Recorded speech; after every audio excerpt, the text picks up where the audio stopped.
let's go all the way back because we have a group of people here that may not have heard you when the hire happened. There's obviously the person in their car or at their desk that wants to talk Bears. When Ben Johnson was hired, what did you think it signified?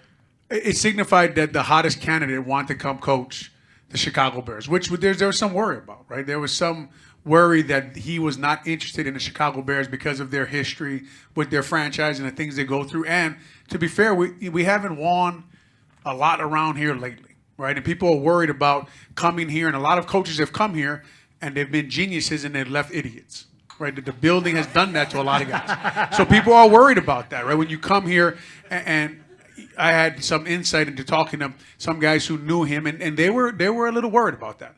And that was just early on in the process. And then all of a sudden, he came up, he took the job. Now, $13 million a year helps, right? I mean, the money helps to come here and try to change the path that we've been on with quarterbacks and offense and getting things going in the right direction. And I've said many times on these radio waves that the last time we won a playoff game, I was playing. And I'm old, right? I 401k is coming for me right around the corner.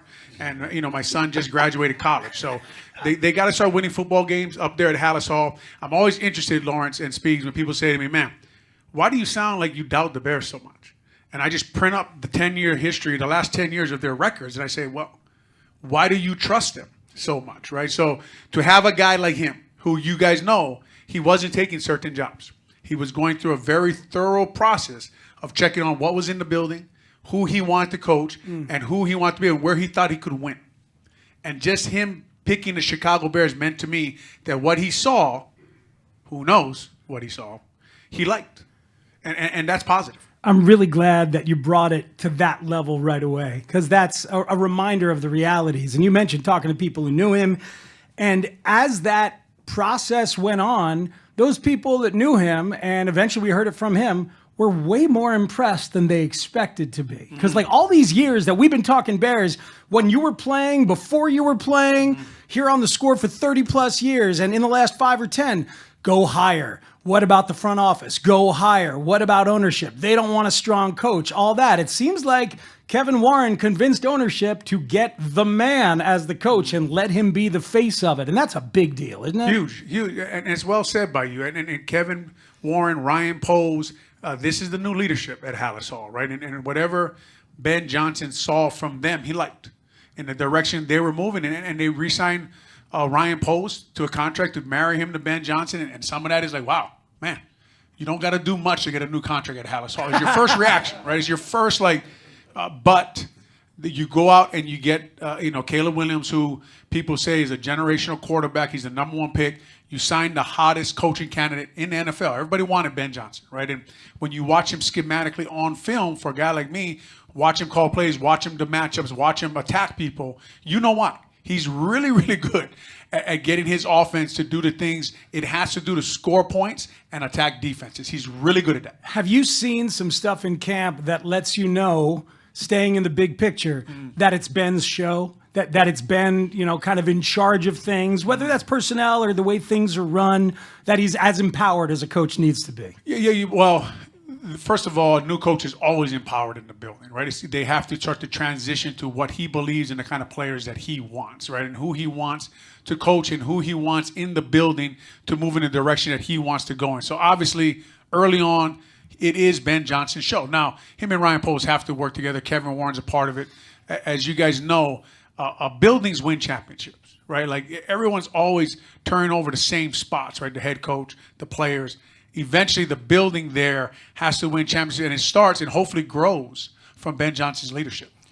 You gave us a bar when you talked about the farther away you are from the football, the farther away you are from football. And it's seared into our minds, and it's changed the way that we think. The farther you get away from the... Do it, Tanny. The farther you get away from the football, the farther you get away from football.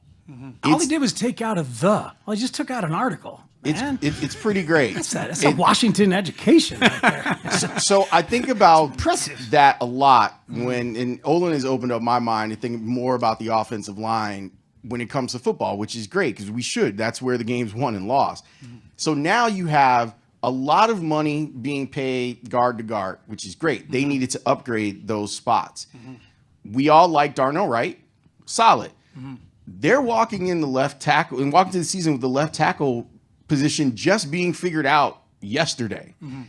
How do you feel about what they did at that position, and what does it mean that you then drafted someone in what the 54th pick or whatever Ozzie Trapillo was to be a swing tackle? That's a strange allocation of assets that you got going on there. Yeah, and it started with Ryan Pose and the general manager, Ian Cunningham, the assistant general manager, right? And their scouting department, as you guys have known, anybody who listens to me on airwaves, and I've been speaking Holmes here, I have a lot of questions in the way they designed the O-line and who they decided to pick. And they did throw a lot of money. At Dahlman, they gave the number one center in free agency, Dahlman, some money. They signed Joe. They trade for Joe Tooney. They signed Jonah Jackson, right? They drafted Darnell Wright. There is a lot of assets there in the offensive line, right? And then on the other side, Javon Dexter, Grady Jackson, Billings, Montez Sweat. But so it's just there's a lot of guys to draft, right? There was Ursary out of Minnesota there the year before. They took Rome Dunze. They said Olu Fashanu. I would have took, obviously I'm an O-liner. I would have took the left tackle, right? I always want to build my left tackle. If you watch the Eagles, if you watch them play, if you see the way they design their team, it's like they're waiting for a street fight to break out, and they just ask themselves, will we win the street fight? And they would, right? And they take O-linemen and D-linemen year after year, and they stack those positions because you're going to need those guys late in the year to win. And Braxton Jones is a question mark.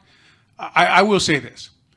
If you have the number one pick in the draft, if you have a head coach making $13 million, if the inside of your offensive line is making all that money, if you drafted a receiver in the first round, if you gave DJ more money, if you drafted Luther Burden, if you drafted Colston Loveland at tight end and drafted Cole Kmet in the second round, if it doesn't work, it's not Braxton Jones' fault. Those guys are not making them better. Let me give you an example. On Twitter, everybody talked about the one play where Braxton Jones let the linebacker blitz. He didn't slide it and pick him up. That is his guy. It's called a dual protection. He has two guys. He takes the most dangerous of the two guys. So it's a five-man to slide away from him. First of all, I wouldn't slide away from Braxton Jones with all the money. I'd slide to him. First, here's what you can do. And I saw even the old Bear quarterback Chase Daniels posted it. If you want to go on Twitter, he posted and talked about how it should have been a touchdown, but Braxton didn't do his job. The great quarterbacks walk up and say, Braxton, that guy's coming. Make sure your eyes are on him. Because why?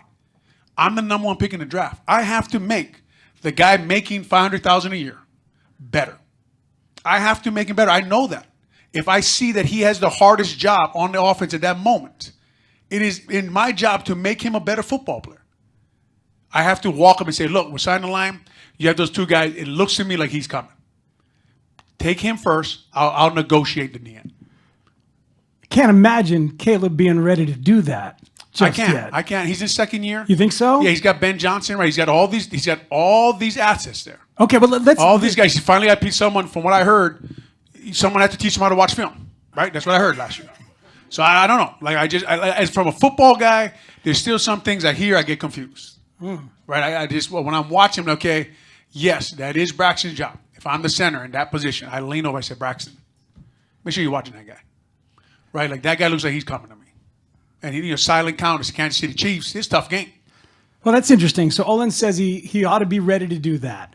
That leads well into this little bit of tape that we wanted to play for you. This is from Drew Dahlman, the news center, when asked earlier in the week about his relationship with Caleb, who's going to be helping who, how they're going to work together on identifying certain things maybe in the pass rush. Here's a little Q&A with Drew Dahlman. Drew, since you got here, there's been kind of talk of how you could take some things off Caleb's plate to help him play faster. What are some of those things that you think you've been able to kind of alleviate that's going to allow him to be at an optimal level?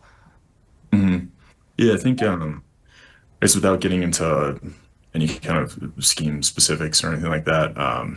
We've done a really good job of communicating with each other and letting each other know like what's helpful, what's not helpful, what kind of things he really likes to hear from me and what things we need to hear from him. And so that stuff has been really good, kind of learning the flow of information at the line of scrimmage. And then just the offense as a whole runs really well when all of us are communicating. And so that's been a focus, is like the O-line relaying everything we need to know, and then the quarterback relaying back and all that. So I feel like that's been really improving, and it's been good.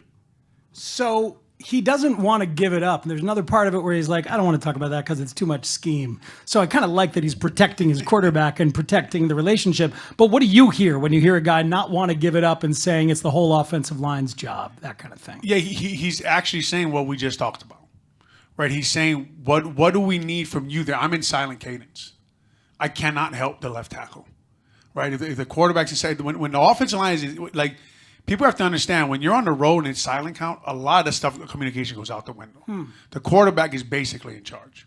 He's the only guy who can change protections, see things, let everyone know what might be coming, what might not be coming. I was just watching, Ben Johnson and the Lions averaged 31 points, right, against the Vikings last year. So watching how did they get that done? Jared Goff's doing a lot of that. He's doing a lot of redirection. He's taking a lot of hits, getting the ball out. He's doing a nice job negotiating Flores, who he guy's insane with the stuff he brings. But what you hear there is, what do we need from Caleb? That may be something we need, right? And Caleb, that's what preseason is for. You learn that. In that moment, hey, man, remember 5-man protection. By 5-man protection, I mean everyone else is out in routes. There's only 5 guys blocking, right? The offensive line is the only guys who have blocking responsibilities. So the running back is not going to block the linebacker. So now the backside tackle mostly in a bubble. That won't go too far, but he has 2 guys. You know that as a quarterback. If you think that linebacker's coming, walk up and tell him. Your number one job is to protect yourself. That's your number one job. You can blame the 5th-round pick tackle if you want, right? You can do that. That's up to people. But I always live by this: who much is given, much is expected, right? And just like in any business, right? Like in Odyssey, Mitch Rosen probably makes a good amount of money. He does. Yeah, a lot is expected. How much, Mitch? This is a good time to announce it. Playing the hits.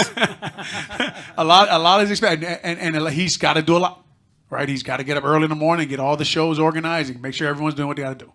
Same thing in a football building, right? Like that's what they're talking about. That's what Dahlman is talking about. What do we need from him? And then Caleb's telling Dahlman, "This is what I need from you," right? But now you got here's another thing that you could throw in there.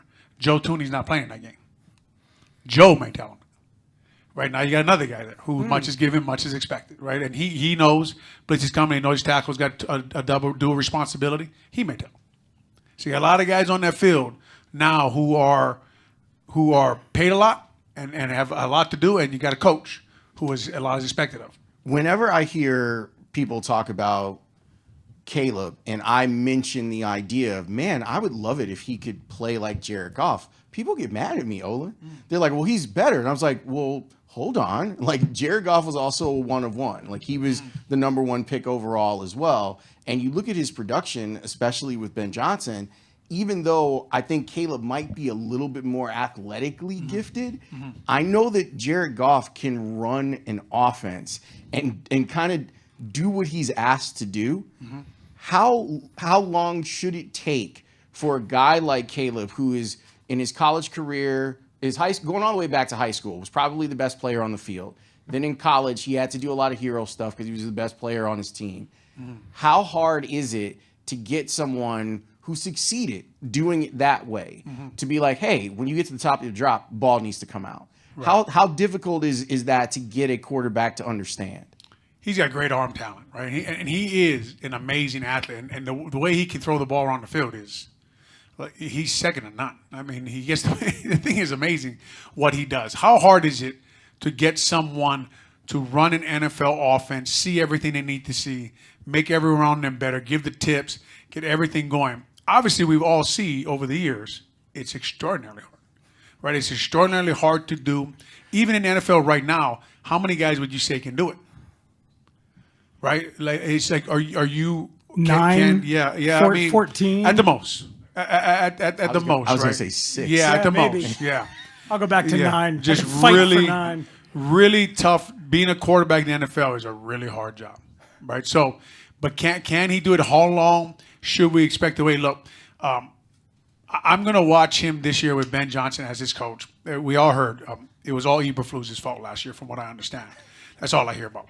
So I'm always interested when there's a million millionaires in the building. They all point to one guy. He was pretty bad, though.